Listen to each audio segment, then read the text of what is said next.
she goes into an establishment. She goes right to the front counter. The woman behind the counter says, "What shall I give you? What can I do for you?"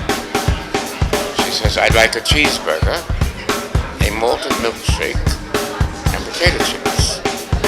And the woman behind the counter says, "Young woman, look around. You're in a library." And she goes, "Oh, I'm sorry. I'd like a cheeseburger, a malted milkshake, and potato chips." A man world apart in his talent, exceptionally versatile as a character actor. Roscoe Lee Browne's voice and presence positioned this man for greatness. Born on May 2nd, 1925 in Woodbury, New Jersey, Mr. Browne had many passions in his life.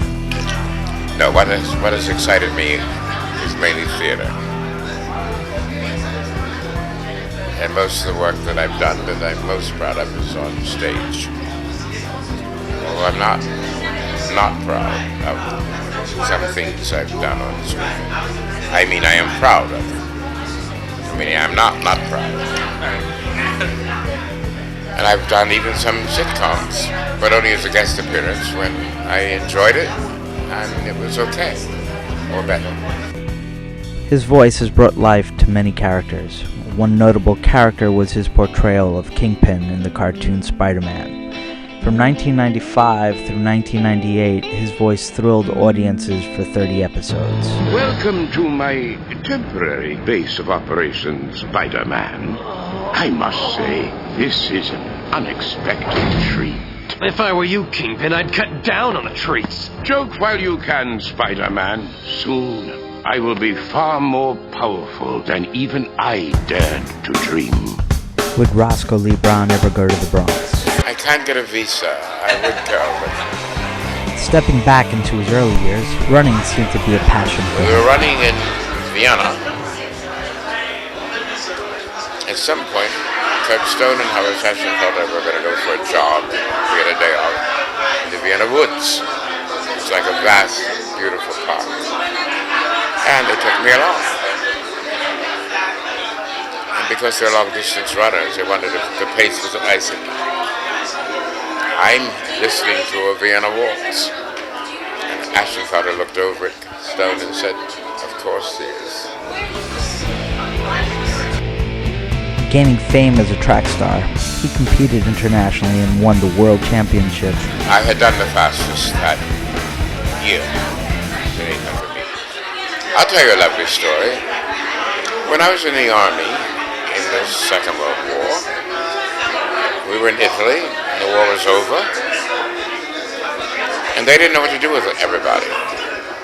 All these American soldiers, there were not enough boats to get us all back home, and they decided to have the MTO and the ETO have athletic competitions. And it began mainly with track. And in the MTO, which is the Mediterranean Theater Operations, among many others, there was Moselle Ellaby, who was a brilliant sprinter that the world knew. And they asked him to form a team. Somebody else was forming one in the ETO, European Theater of Operations. One was called that, one was called the Mediterranean. And how he had seen me run, I have no idea, because I hadn't run very much in college when they took me into the army. And he went down, they gave him this lists. He said, "Oh, this kid can run." So they made up some lists, and I was given one of those lists to go. They gave me a Jeep, a driver that they had commandeered, and they would take me to various units of the 370 combat team with a list of names. And among them was a fellow named Harrison Dillard. I knew nothing about track, and certainly not around the whole country. So I go and I find his unit, and I go and I introduce myself, and I tell him what it's all about. And I very quickly said to him, to reassure him, "You don't have to be any good. We just have to have this team." He still remains the sweetest man anybody ever met, because then we were both about 21, maybe 20. He just smiled. He said, okay, I'm and I know that he ran like 14.8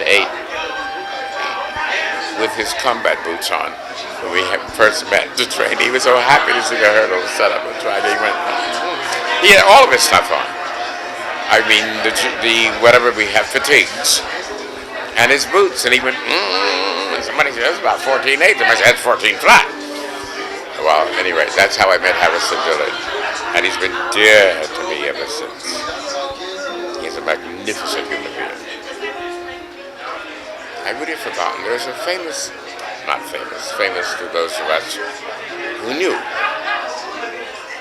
And I never really realized I was doing it. I would come out of the locker room like an hour I'd run, and I'd find a lovely place in the center of the field. I mean, the runners running there, and I would read. And then when they would call 1,000 or the relay, whatever I was going to run, Joe Yancey, if somebody would say, don't tell Roscoe, you can't read anymore. And I'd get up and jog around a little.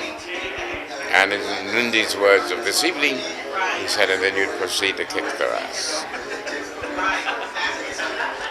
And now, as I say in China, I'm going to get the fuck out of here. Marco Polo brought it back. Spaghetti and silk, firecrackers and expression.